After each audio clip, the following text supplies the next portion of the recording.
Hey, welcome. Glad to see you again, Jimmy, here. It's, as you can see behind me, it's nighttime here, and you got bright sunshine coming into you. You're in, tell me where you are. Melbourne, Australia, and it's Mel- actually flogging rain outside. This right here, this is a light that Louis sets up, Herb. This is so that I look fancy when in actual fact outside is miserable. We're going to have 25 mil of rain today or an inch of rain just today. I think we had an inch 2 days ago. Actually, we had almost 2 inches 2 days ago. Every job site is hammered. Not one is running well. And in fact, I think today most are closed. I think almost all jobs pulled the pin and go home. So today we're putting our money in a bin and setting it on fire. And that's, unfortunately, that's what happens on a lot of our days, right? And it's not just you and me, company owners, right? It's the people too. It's the people 100%. In the field. They're putting their money in a bin. They're not earning money. They're not earning money. They don't feel productive either. The job site isn't going ahead. You know, there is no overtime. There is no nothing. There's guys in the shop or in the yard fixing things, and it's just a pain, just a real pain. And people want to contribute, right? I mean, they want to feel like they're contributing, and when they're doing the busy work kind of things that we sometimes have them do. I mean, I've had people come to me in the past and say, "Why do you have me doing this?" And it's, well, because I want you to earn a paycheck. Yeah, but we do what we can. It's really challenging to sort of balance that as well. How do you get an excavator operator to come and, maybe sort out the tools in the shop or something like that? But if his job's closed down and you've got tools to sort, or you've got, running around to do, or, we do a lot of the bits and shits, on the big rain days, but then after a few of them in a row, I often wonder how American companies, because that's who I have the most sort of interaction with, how American companies deal with it over the winter shutdown. It's not easy. So, I mean, we're in the Northeast. I'm in Maine. So I'm about 250 miles north of Boston, just to give people reference. Most of my career, it's been very cold. In fact, somebody asked me how we stay warm. I said, we put our truck on in the morning and we never take it off all day. And that's, it is brutal, can be brutally cold, and the ground freezes sometimes, in the roadways 4 feet deep. And in fields, maybe a couple feet deep. And it's really kind of impossible to do earthwork in those conditions. That represents maybe the top northern third of the country. The middle third is less so, and then the southern third doesn't get much frost at all. But we can work if we have rock jobs, where we have to drill and blast. That the frost doesn't affect that as much as it does soil. So we always try to put our rock work into the winter so we can keep moving and earning money. I couldn't. So I flew to Minnesota to see Trevor and Missy Sherber. Yeah, they're up there too. Specifically for one reason, I flew there, and it's like everyone kept complaining about this frost, and like I'm just sitting there and going, so the ground freezes, you break it, you rip it, and you're just done. Well, it doesn't rip really easy because Trevor took me out one afternoon. It was about minus 20 Celsius. It was one of the coldest I've ever been in my life. What a shit place to be in. Minus 20. That was during the daytime. Minus 30 Celsius at nighttime it was, and I almost froze to death. Never been in that cold. But then he took me out to a machine. We had to start it, which was a mission. It's not just walking over to a machine and kicking it over anymore. It was an absolute mission to get it started. We ended up getting it started, and then I tried to rip frost, and I just, after about 15 or 20 minutes, you're getting nowhere. Well, you don't rip frost, you rip the floors out of the buckets. Yeah. Right. And That's what you do. Because everyone always used to. Yeah, I go You know, far out. one time we had a project that we were working on, and it was kind of a busy work thing that we were working in one of our pits, and we thought we'd outsmart Mother Nature, and so we left the machine running all night.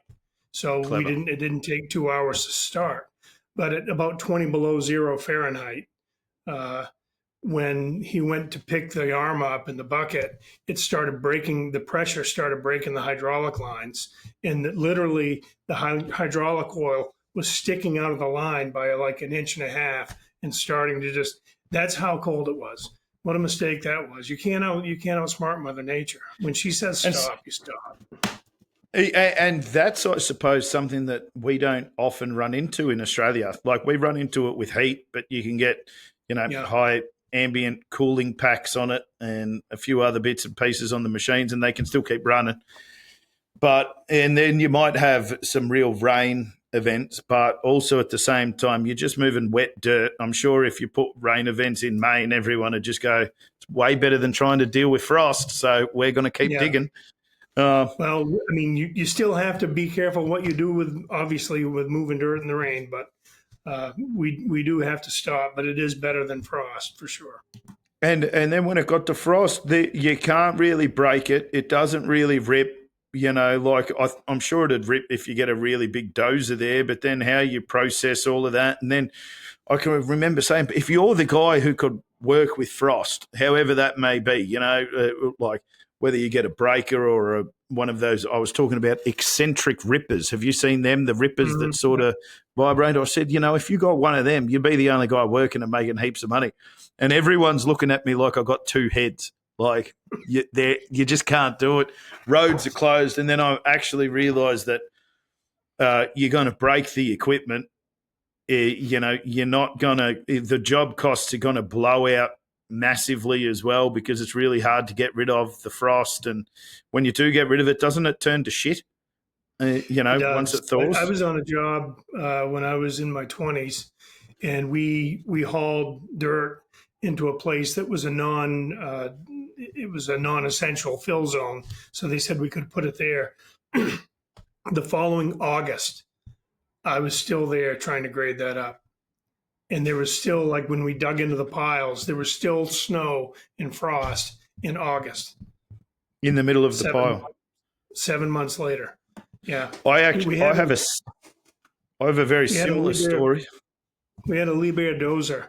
Don't ask me why. And anyways, he was going out to try to grade this. And what had happened is all these frost chunks, they're against each other. So when they thaw out, it all settles out differently.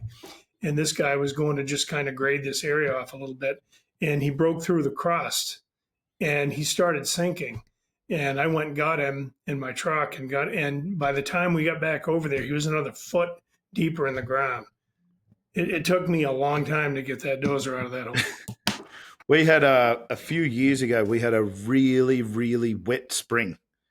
And a mate of mine, he owned maybe 150 acres, big industrial land. And I said to him, listen, there's a bit more to it, but, just a sort of short and condensed version. I said to him, can I make a pile of wet dirt on your property and I'll clean it up because there's nowhere open to truck wet dirt, and I've got these jobs. They've got to move.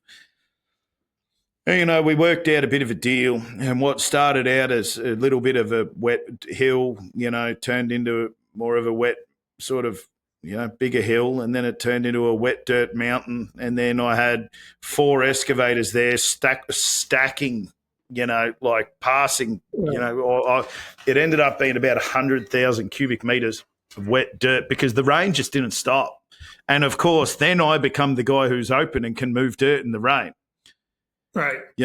And everywhere else is closed. And then because it's actually quite close, because it's not meant to be a tip, it's meant to be industrial land, because it's quite close to the city. Now, all of a sudden, the rates for the wet dirt, like they're just making sense. Everyone's calling me, get my trucks when we're hauling out. It took me, there was still some when the rain started again the next year, trying to process it all. And then you get busy and you're like, we've moved enough now. We'll go make some money somewhere else because we've already gotten paid on the front. And then, you can, when you're stacking up that dirt, it's like giving money away with an excavator, right? It's just, I think a lot of people don't understand that when you move dirt more than once, it's a lot more expensive. It begins to kill your job costs. And I mean, a lot of people out there do, but when you're not really, let's say, in the business, and it's like, why don't we just do this? Why don't we just do this? It's not 20% more expensive to move it twice. It is double to move it twice. Yeah. At least.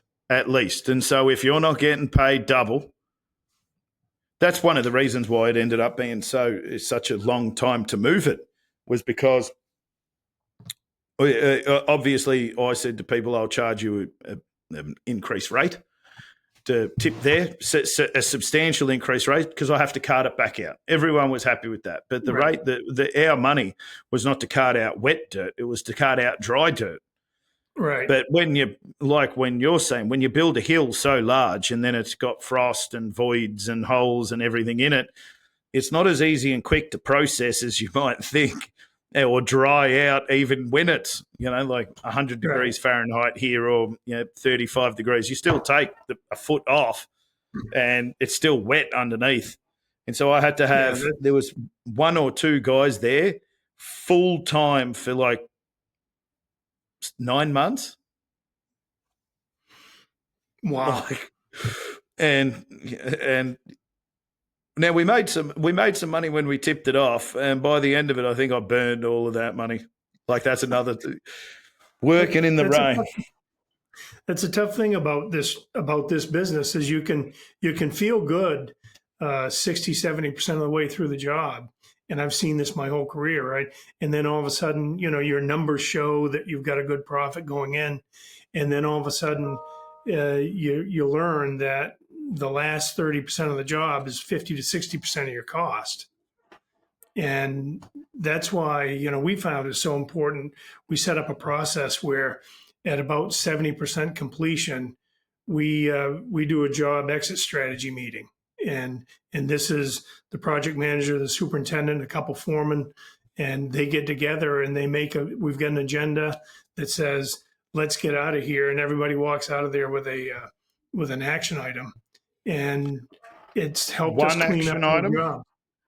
Well, one action item, you try and concentrate it down so that, because this is where obviously, what Sargent has done and the size that Sargent is, the lessons that you guys have learned, if a company my size can take them and implement them before I have to have, a job overrun by a whatever percentage, because whether I turn over 10 million, 50 million, 100 million, whatever it is, the percentage is actually what hurts. It's not the amount of money, because it's a sliding scale. But we don't do job exit strategies. But I know for a fact that when you go there, it's at the beginning of the job, when you you almost have autonomy over the site. And then by the end of the job, it's so many other trades are stacked on top of you that's where it seems to the production slows right down. Maybe we should do a 70% job exit meeting. Well, you ought to do one. I'll let you know what the items are, but there's 3 or 4 guys in this meeting, and they might run off with 2 or 3 or 4, like we have to do as-built. So we want to make sure the as-built are according to the spec. We want to make sure if we have warranty manuals or operations manuals on a mechanical job or something like that now we're getting that stuff ready, because what happens in our world, as you know, is if you don't have the paperwork done, you don't get paid the last retention. So we want to make sure we get that done, like at the same day. It rarely ever works out this way, but if it worked perfectly, on the same day that we finish up the work, we give them the paperwork and say, we're done.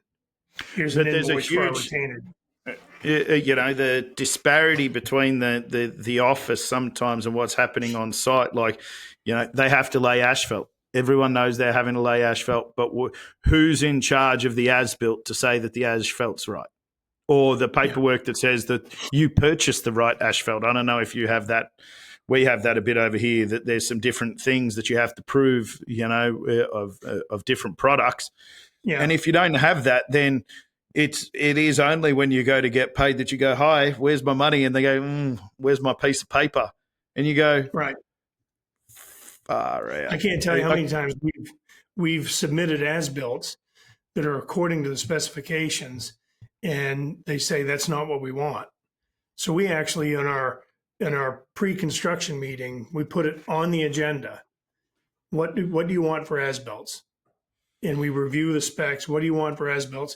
Because if they want them different and it doesn't really cost us much, I don't care. I'll just give them what they want. But if it's a whole, order of magnitude more cost, I don't really want to give them that. I mean, I don't want to be hard to get along with, but the real thing is we're just trying to get people so we know what they want and we can give it to them. And if it's different than what they specify, we ought to know up front. And then, 100%. then it's usually the PM that runs herd on making sure the as-bills get taken care of in our company. And isn't it interesting just how important those as-builds can be? And it's not like at the beginning. I know when I started, people would be like, "Oh, you need an as-built," and you go, "Yeah, that's all right," And it's not until you get paid and they're like, "Oh, where's our as-built?" And you go, "Shit, is that what's standing in between me and my money? I'll be right back." I had a guy yesterday. I was in a meeting and I was sitting down and, he's like, "Oh, what's the reporting going to be?" So we have geotechnical reporting, we have as-builts, we have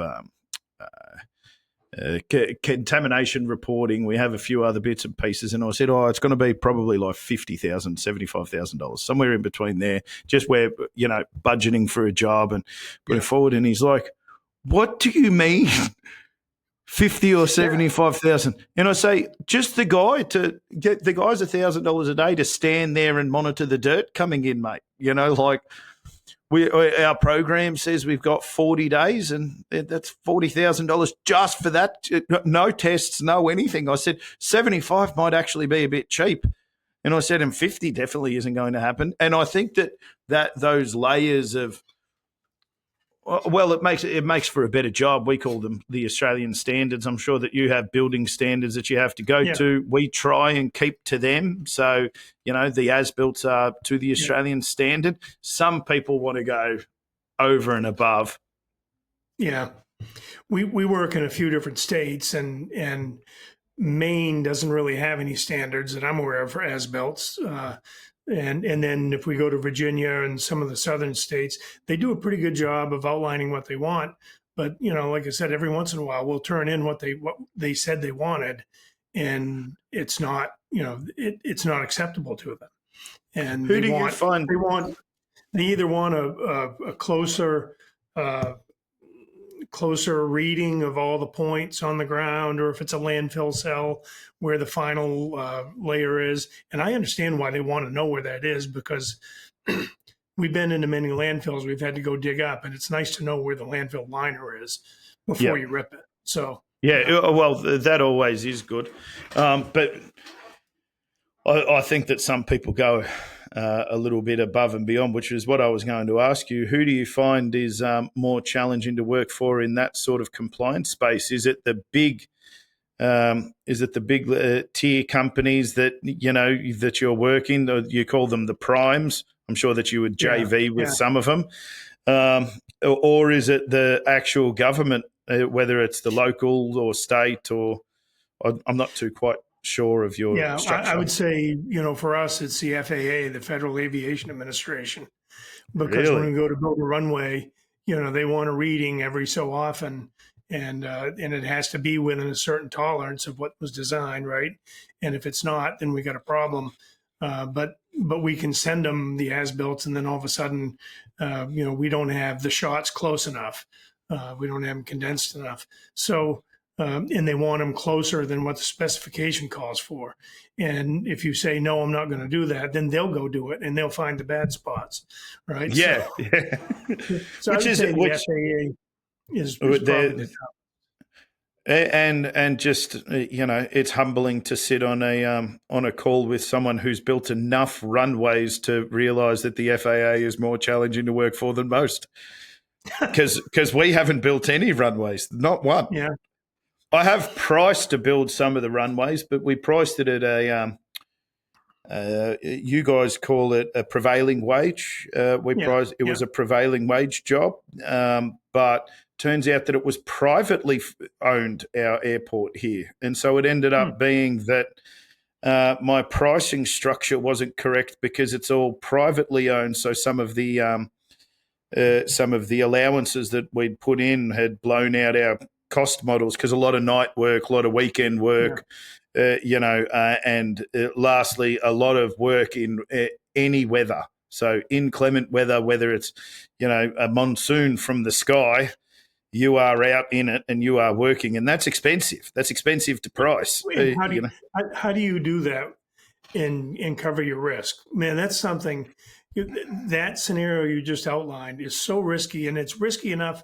Just what we already talked about with weather, and you have the option to shut down and avoid making more costs. But when you take a job and someone says you have to work regardless of the weather, and we've done that in the wintertime, and we never get compensated enough for that. No, you can never convince them the amount of money that you need. You mentioned ripping frost and that sort of thing.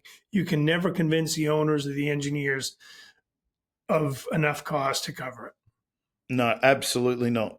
Absolutely not. We were probably there's a few of us now. I reckon there'd be 10 or 15 or something in Melbourne in the high rise development market that will do rock risk as well. The rock risk, lump sum, all inclusive, including the rock risk of the overbreak of the shotcrete wall. That's expensive. I've been bit a couple of times with that. Like it runs at about between $400 and $500 a cubic meter. The shotcrete once you're all in, with the pump. So explain this process while you're talking about that, because even like in Maine, we don't ever deal with shotcrete. So and I don't think a lot of the areas in the U.S. does, and maybe Canada too, and other countries. So explain when I'm taking rock back and then shotcrete back. So the process of what we do, especially for these high rises, which is probably where I got my first leg up, we ended up moving a little bit more into the infrastructure space afterwards. But my first probably proper go into big jobs was basement construction. And various components of that, always doing the dig, very rarely doing the other parts, but often being on the hook for the other parts. So they go around, we do an initial cut, then build a piling platform, then drills holes all around the perimeter. They build a connecting beam for all of the piles around the perimeter to be connected with a connecting beam. And then as we drop down, we detail and then dowel and rebar and hang the mesh and then put shotcrete on the wall, which then as you're working your way down acts as your retention system. Yep. And then also, depending on what it is, might be waterproofed or, have drains in the back of it or whatever it is. I think that a couple of reasons you guys can't use it is the pressure from your frost is really great. Yeah. And so you over dig and then backfill with a compacted sand or something that has a little bbit less expansion properties. Is that right? Or, yep. When we don't have any frost at all. Yeah. There has never been a time that there has been frost in Australia, which means that we can have a different system for our retention that takes into account different things. But with that shotcrete, as it's concrete that's shot out of a hose and then sticks to the wall and can actually do a vertical wall, it makes it expensive. Especially when the concrete's 2 feet thick instead of 1 foot thick. And if it's 2 feet thick instead of 1 foot thick, you're in a deep amount of shit. Yeah, so when you said it, you mentioned, I think in a rock job, you take rock too far back, or Yep. whether it's dirt, if you make a mistake on your layout or whatever, and you take the cut back Yeah, too I've done far, 50 grand in one job. yeah, Yep. you're on the hook for that additional concrete that gets used, is what you're saying. Yeah.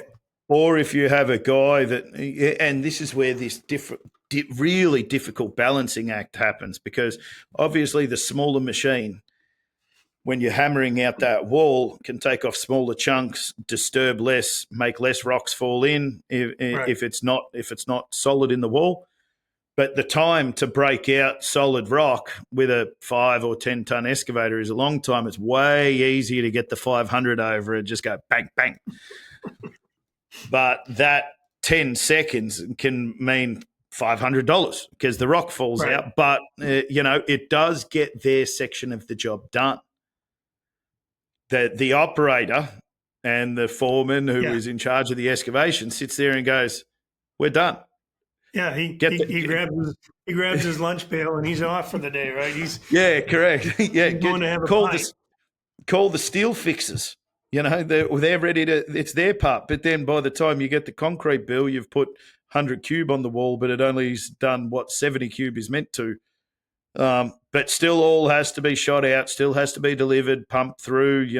Finished off. It's just a really expensive thing. But then you have the timing of it. These guys, a 5-ton excavator is not going to reach the production level needed.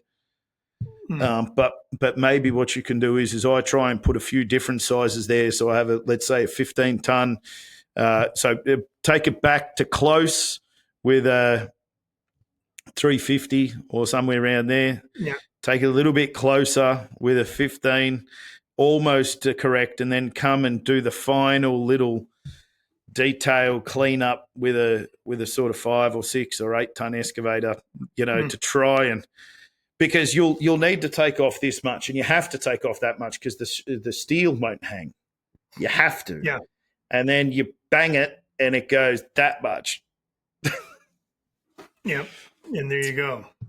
And then you just throw money in the bin again. How many times are we going to throw money in the bin in this conversation is the next part. I think it's because I'm not happy in the rain. So I woke up in the middle of the night. I don't know how many times I've done this. I reckon how many times you've woken up in Maine and you just sit there and you listen to the rain and you go, my day is gonna be shit.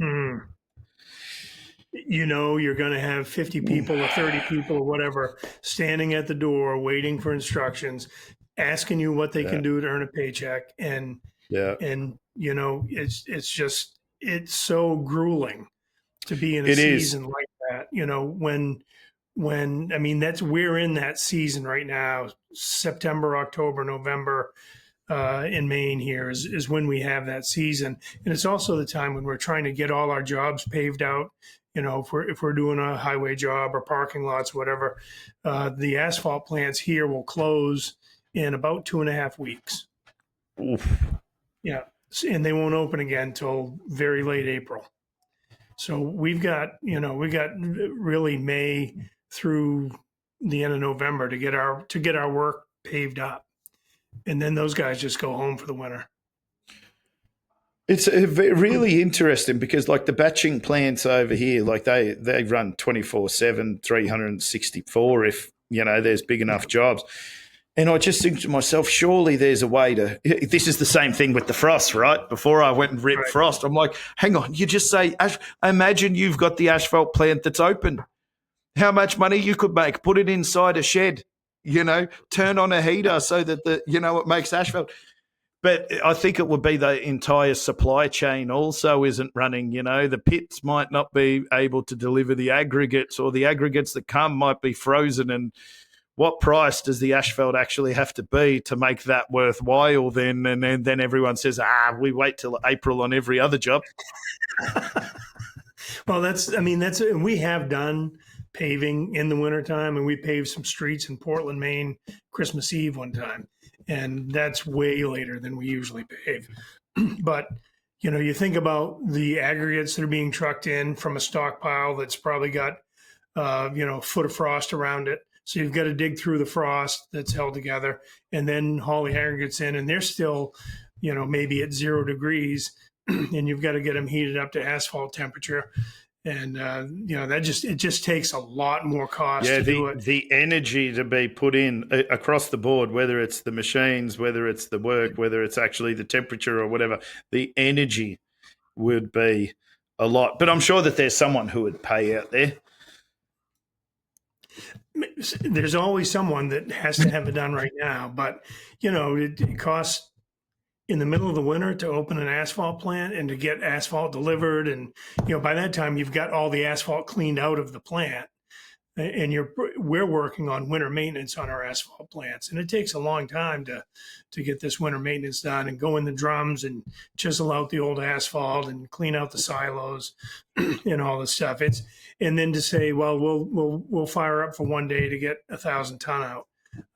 Not something we really want to do. And if we are doing it, it's expensive. It is prohibitively expensive. The guy's on holiday, right? We don't have any rock. Like the gate code has been changed, and now we have to find that out. All of these things take a lot of money if I'm opening up an asphalt plant in wintertime. But it's so foreign to me. Like, so foreign, and it's just we don't have to run winter mix in any of our trucks. That's not even sold. Like, we've never had a problem with diesel gelling. I have had it once. I did a job at a ski resort about 6 hours away, which was a great job, but it's just so interesting to think about the challenges that other people go through. And then I'm talking to some guys over in the United Arab Emirates, and the temperatures that they deal with over there are ridiculous. But the hours that they put in are also crazy. I know that they don't have the best labour laws either, but they work 6 days a week, 12 hours, 14 hours a day. From very early in the morning, 4 or 5 or 6 a.m. in the morning to start, and then pouring concrete in 120 degrees Fahrenheit. I don't know how people even work in that. I think that you'd melt. I think that you would melt in the hot temperatures. We regularly get up to sort of low 40s, 42s, which I think is around 110, 115. But real hot. I'm going to say something that makes me sound a little bit stupid, but it's a real hot heat, unlike the cold heat. But it's Australians, they'll agree that Melbourne has a hot heat. Rather, like, it's some places you look at the temperature and you go, it doesn't feel like that. In Melbourne, you look at it and you go, wow, far out. It feels like it's 50, not 42. Well, what you're saying is like in Arizona, in the Southwest United States, it gets really hot. It's regularly in the 110 to 115 degree area over there, but it's a really dry heat, as everybody says. So people say, well, that's a dry heat. You can't really compare it to my 95 degrees because that's a dry heat, and I'm swimming in humidity. But the humidity kills me. In the dry heat. The humidity kills me. Actually, I don't want to be in it anyway. I don't want to be in the frost, and I don't want to be in the rain. Actually, that it's still just like, it's just shitful. It's just shitful. I don't know that we're going to wash trucks or something today, and I've found it really hard. Like last week, I think is something else to talk about. So last week that was that 2 inches of rain day. We had a public holiday, like a bank holiday or something, on the Tuesday. So everyone was off on the Tuesday. Half of the staff took the Monday off with their accrued leave to join up the 4 days.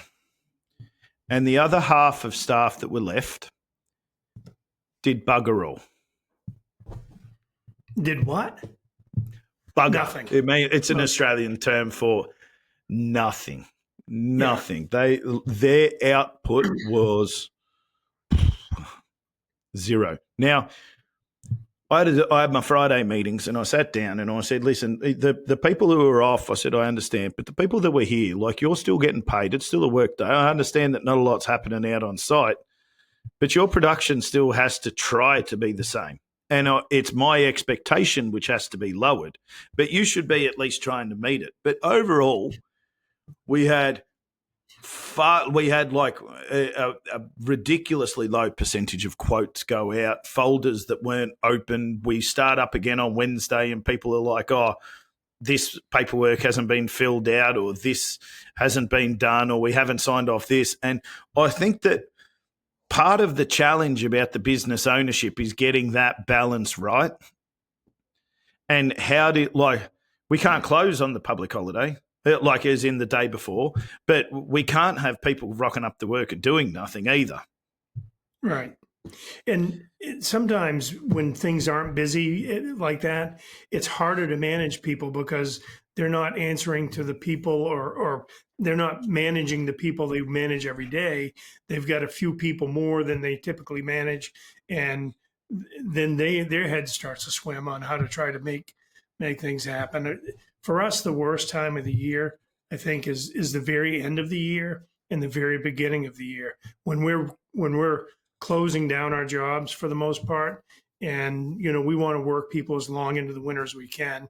And most of them, we're getting to the point where we don't have much of a furlough in the wintertime. But and then again in the springtime, because you're trying to work with minimal crews and it's just, you don't have the right people on. Some guys have taken the winter off and they've moved to the southern part of the United States and they're not back yet.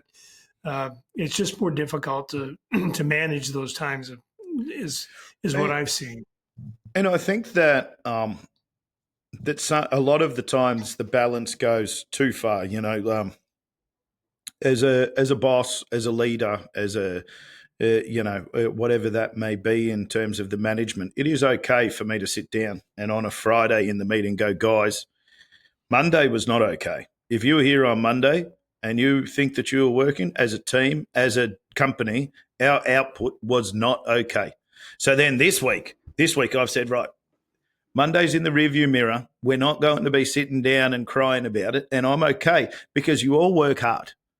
You all do work hard, and I accept that, and I'm happy with that.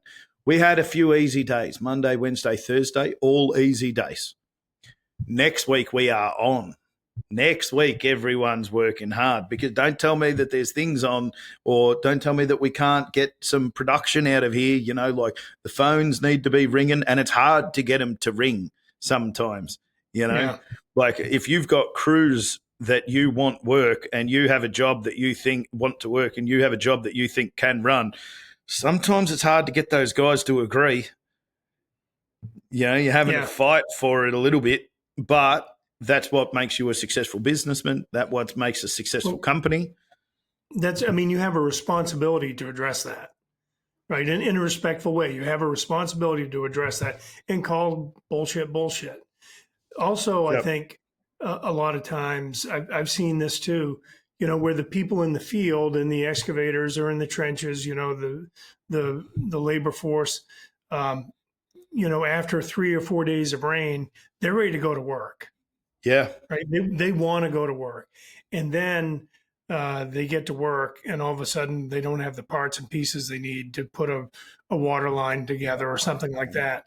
And it's like, we just spent 4 days doing nothing. And now, we should have been. Now you don't have bolts. Now you don't have bolts. I had a job that just yesterday. So last week was almost a write-off with the amount of rain. Just yesterday, I had a job that the fuel delivery didn't come. But no one worked last week, boys. Why did we fill the machines last week as we were driving around? Like, where is our process for and I don't want to be involved in the fuel deliveries, and I don't want to be part of this thing either. And the person who's involved and the person who's in charge of the fuel deliveries, I'm happy with. And it's okay that we had a down week. But what are we going to do to make sure that we're getting vision on this problem? And how do we make sure that, because, and part of how to make sure is to make them accountable and responsible for it. Yeah. And to sit down and say, the most ridiculous thing is to have however many guys rock up on a Monday morning to a job site that is pretty empty of fuel overall, and then we haven't organised the delivery and it's hard to get an emergency one up there quickly. We had two or three machines that were down for in between an hour and 2 hours, or maybe 3 hours yesterday, because they actually ran out to the point that they couldn't work. And it's the simplest thing. It's frustrating for the people that are in the machines too. 100%. And they think to themselves, hang on a second, I'm out here busting my gut in mud that's up to my knees. You can't even get me fuel. And you can't even get me fuel while you sit in your office. You come beat my ass about production every day, every week. All I hear is production, and you can't even get me fuel. And we didn't work last week because the job site was shut down because of how much rain, and the machines were sitting beautiful in a line waiting to have fuel put in them. And I think the part of the real challenge these days in running a company is someone is in trouble for that. That's ridiculous. Yeah. And that's okay, though. I'm not talking about firing anyone. I'm not talking about, but it is. You're talking about setting expectations.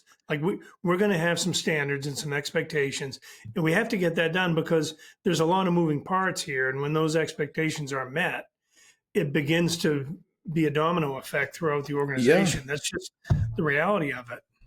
And if a guy can be down for 2 hours in a machine, or a whole crew of them can be down for 2 hours in a machine on a Monday, guess what? Well, next, it's very hard to get them now to start at 7. Very hard for their breaks to only be 20 minutes or 15 minutes. All of a sudden, everything starts to blow out. And then how do you reel it back in? And you don't see that the domino actually started when, hang on, like, here we are, we're all going to dig in and get this job done. And then there's no fuel. And then they go, well, if they don't care, I don't care. When you begin to breed apathy among the people, that's the worst thing. When they're apathetic about because they think you're apathetic, well, apparently Starbuck doesn't give a shit. So why should I? And that's something I've ran into over the years as I have been. And it's always this thing, or a balance or whatever. And you sit there and you go, okay, well, I've got to let someone manage it, or I've got to let someone look after it. You look after it and then everyone's unhappy and thinks that Jimmy doesn't care anymore about that bit. Or I go on a couple of holidays, or I'm unavailable for a couple of days. Like yesterday I was unavailable. My daughter needed surgery on her ears, just a grommet surgery, so not important, but also very important, Oh, yeah. What you're saying is not really risky, but very important. Yeah. Not a dangerous surgery at all. Yeah. The grommets are good. But I'm unavailable. I'm unavailable yesterday, and I have people saying to me, oh, like I tried to call you last week and you weren't available, and now you're not available again. That was only one person who said that oh, yeah. Well, there's a reason I'm not available there. One of the things I learned a few years ago is if we can be unavailable, but in order for us to be unavailable is we have to outline what success looks like while we're gone. And we have to make sure everybody's got all the information. Like if I'm a superintendent on a job and I'm going to be gone for 2 days, I want to bring up a foreman that can operate the show while I'm gone and fill that hole. And what I want him to know is what success looks like. And if success isn't coming like you think it ought to, then what kind of changes can you make? And I don't necessarily want them to call me as the superintendent. I want them to figure it out. And of course, yeah. I've had some some really That, great successes over my years that I actually utilized holidays for myself to help build team members up. And the reason why is because somewhere deep down over the years, I've had to almost surgically remove my want to micromanage people. mm-hmm. And the way to do that was to put myself 10 or 15 or 20,000 kilometers away. And when you are 10,000 kilometers away, it makes it very challenging to micromanage things. And even if you do micromanage it, you're not doing a good job. You know, I was talking to a guy today. He's got two young guys. I say young guys, your age, a little bit younger, 33 or so. And one runs his equipment company, one runs his construction company. And he always tells me every time I talk to him, well, I've got to be there for that because they don't have the experience to do this. And today he told me about a scenario where these two guys got together on a development, a piece of land that they own, and they really optimized the way they could approach that development. And he said, those two guys saved me probably $2 million in this overall development. And I said, you realize they just want to be creative. yeah, But yeah, they actually always, over the top. He is always right up their ass about, and he's micromanaging and he's going in on the jobs and it's just, and I'm trying to talk him out of all that stuff. And I think he's going to get there, but these two guys, they need to experience that. But you also have to let them fall, which is, I think, the hardest part. You have to be the safety net underneath them, but you have to let them fall a little bit sometimes. And then look at the effort and the intent rather than the outcome sometimes. The job might be behind a couple of days. Well, we've been behind a couple of days for lots of reasons, not necessarily just because of something going bad. And what was the intent, and what did what were you trying to do? Because if you're trying to be like those guys, creative, trying to look at everything, trying to approach something in a different way, well, what can we learn from that? Yeah, it's real. And the other thing is, if it doesn't go well, and you said you got to be the safety net. I think how you're the safety net is really important. I think the safety net has to be, let's talk to these guys together, but not around everybody else. Let's see what went wrong. Let's see what they've got for ideas to regain the schedule or whatever, and begin to let them tell us how it's going to happen.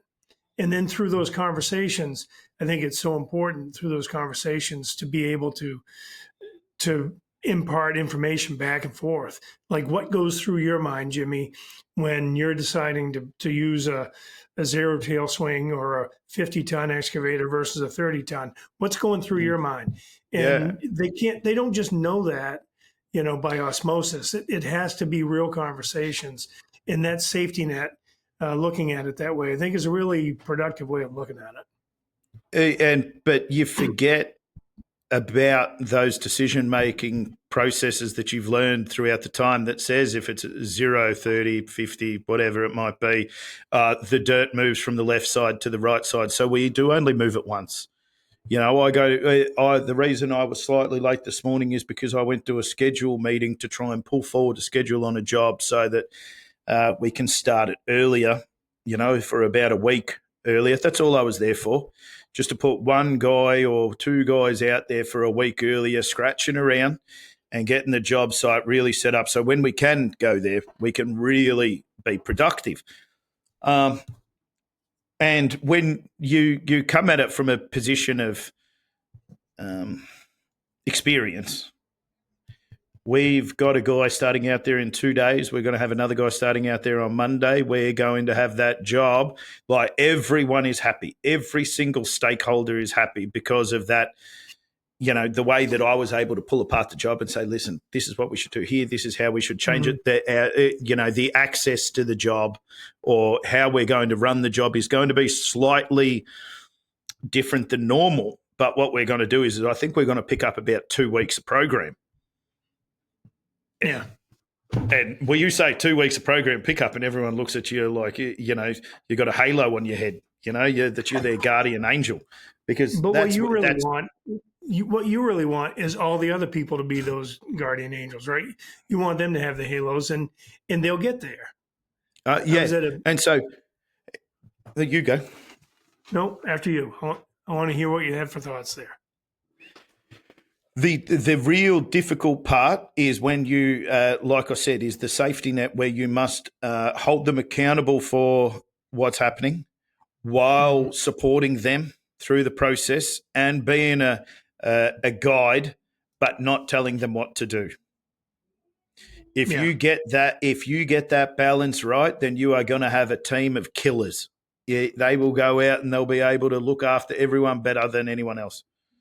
There's a book called Turn the Ship Around, and it's of a Navy nuclear sub captain, and he was assigned this nuclear sub, and it was the worst scoring submarine in the U.S. Navy, and it was always the previous captain was micromanage, tell everybody everything, and he said, we're going to do this differently.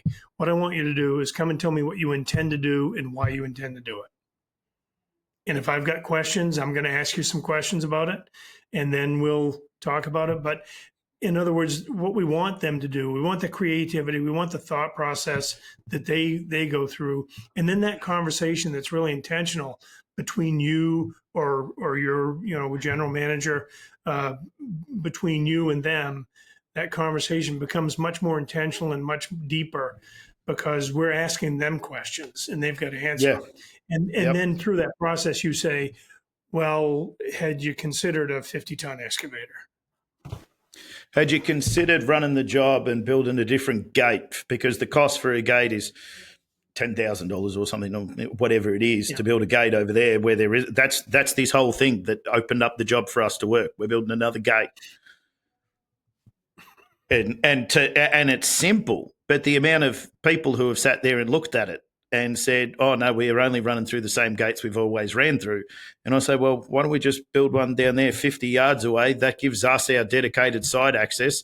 We'll bring our trucks in through there and we'll bring all of the dirt to the trucks, and then we'll load them and send them on their way.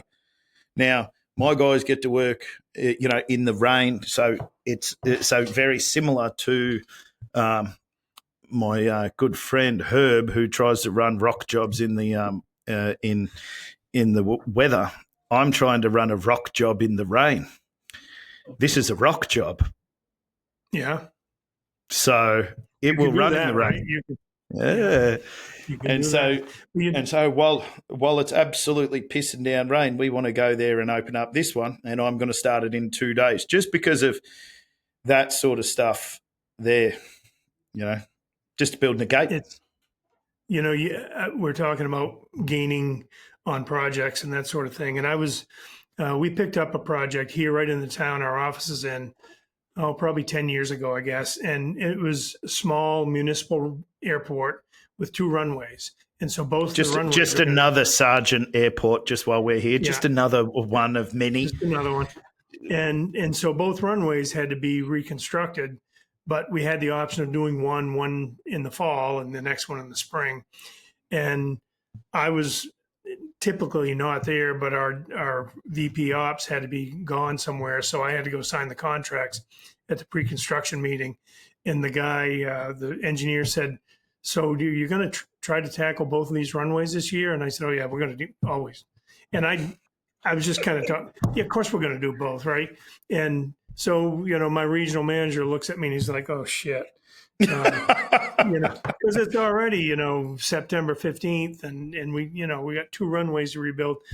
And so when they got back to the office, I said, well, how are you going to approach it? You're going to try to do them both this year or one next year? And he goes, oh, you already said we're doing them both. We're going to do them both. So as leaders, we have to be careful what we commit, even if it's like in passing, some of these things that we say. We have to be careful. And that's much different from what you explained, but we did get both runways done. But sometimes that there's a, that risk there. You pay people to manage the risk as well, But of course, your risk component and my risk component are sometimes very different than others. And so when they said 2 runways, you go, hell yeah, no problem. Can you pay that bill before Christmas? Because that's what I'm really after.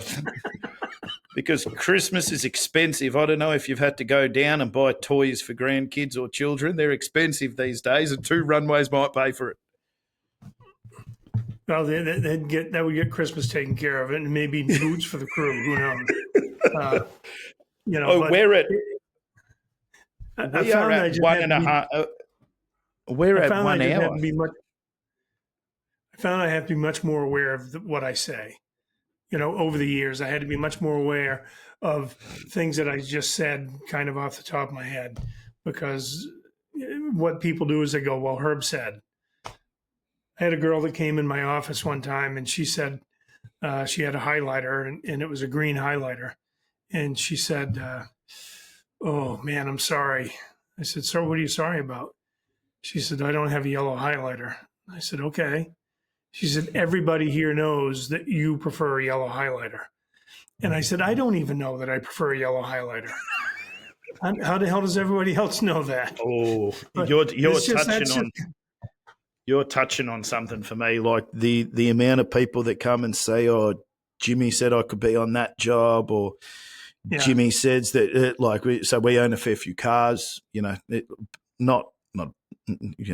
it's not 1 or 2, but you probably own 150 cars. But, we own a fair few cars. And then when someone, moves into a different car or something else, then someone says that Jimmy said that I can have that car, or I'm on that job, or, I had a guy come the other day and said, Jimmy approved this bill. And so now there is a blanket rule across the company that unless the person who is dealing with that sends me an email or calls me or comes to my office and confirms it, just disregard it. Yeah. Just take the phrase Jimmy says completely out of your vocabulary. And I don't want to be involved in any of it. And I say that with the most amount of being a good boss and a good leader as possible. But I don't want to be involved in that. Like, we have a process for payments. If the payment fits within the process, great, pay it. Don't come to me about approving something. I don't want to approve it. We have a process to approve it. That's your job, and that's what you take care of. And if it falls outside of that, then that's a different story. But you have to go through that whole thing to begin with. And I think that that's where a good leader comes in, and that runs from a job site to accounts to whatever it might be, or dispatch, that the job site has a process of what you must do on the way through. And as long as it fits within that process, you don't need to step outside to find out. You are empowered to do that job. Yeah. Now, there's a support network or a safety net underneath you that if something happens, you can pick up the phone, organise a meeting, or have a site visit or whatever else, and then we will discuss the best way moving forward. But the first step isn't needing to be on the phone and saying, hi, what do I do here?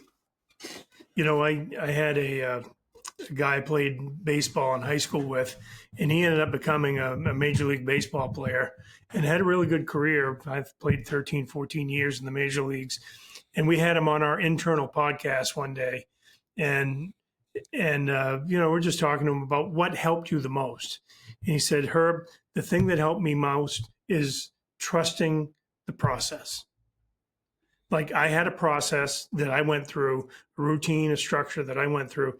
I had a process that I'd go in before every game. They play 162 games a year, and that's if they don't make the playoffs. I'd go in before every game about 5 hours early. I'd get in the hot tub. I'd get in the ice tub. I'd get stretched. I'd do all these things, a light workout, all these things. And afterwards, he had a process. And then he'd take some ground balls, and take some batting practice. Mm-hmm. And he said, if I was having a bad day or a bad few days, I knew that if I just continued to trust that process, it would bring me out of it. And that's the power process. That's the power of what you're talking about. Like, let's pay the bills. There's a process. Let's do that. And if they just fall back on the process, then that's what they're accountable to. Yeah, 100%. Whether that's checking grade or loading trucks or whatever it is, whatever the process is. Whatever the process, whether you're in charge of the yard and a machine rolls in, You have a process there for what to do to it, how to do it, and that's what we can rely on to happen as well if everyone sees that as what success is. It'd be great if everybody saw this. It's great if everybody sees success as the same thing. I mean, a collection of people all have different things that motivate them, right? But if we all say this is the direction we're going, if Jimmy Starbuck says the company's going this direction and people are going that way, no, it's a drag on the company. I shouldn't 100%. Use my hands and point, because if this is audio, nobody knows what the hell I'm pointing at. Yeah, he pointed left and right and did a great job at it. He looked like a true boss pointing over there saying, that's what needs to happen. And I just started pointing too. But this is an hour and 10 minutes now, Herb. So we probably spoke for 10 minutes before we started recording. Yeah. So I think that now we need to wrap it up by saying to people, we're really after some questions to be sent. There's going to be a link down the bottom. In the comments, you can DM Herb or me on LinkedIn, Instagram. We'll set up, some smoke signals or something. We would love your questions to talk about, whether it's in business or whether it's more specific things like civil or something along those lines. We can start to pick Herb's brain on how to do water tap-ins and how to build bridge abutments. I really hope we get a lot of questions from the guys in the field. Yeah. I mean, I think we'll get questions from business people, but I hope we get questions from the folks in the field too. Well, you put me on the spot to give a short and condensed version of how we build foundation structures here, and I started to get a bit twitchy. I think I did okay. I used some big words, But hopefully you start throwing around things like, shotcrete, and there's a lot of people don't know what the hell that is. When we're breaking the rock back and we got to place it with shotcrete. We do have a standard we got to adhere to, Jimmy. Well, now we know, and I can't wait to put you on the button with paving standards. Is it 1 inch wear course or is it half inch wear course, or I don't even know if you call them wear courses over there, but wear course, base course. Yeah. But we would love to have. Oh, is that what it is? 37 mil of wear course. Interesting. We go a little bit thicker here. You what? Just a little bit. We go a little bit thicker here for our wear course, I think. I think on our big roads is 50 mil, so almost 2 inches. Yeah. But we'll get into that next time. I'm going to look up the Australian standard of that. I think that another great podcast, me and you could talk shit until the cows came home, I think. Well, we had like 5 conversations or more talking about doing a podcast. And then we said, shit, we should have recorded that. We should have just started recording. Yeah, we would have been 5 episodes in. But now I'm out of material. No, we got plenty more.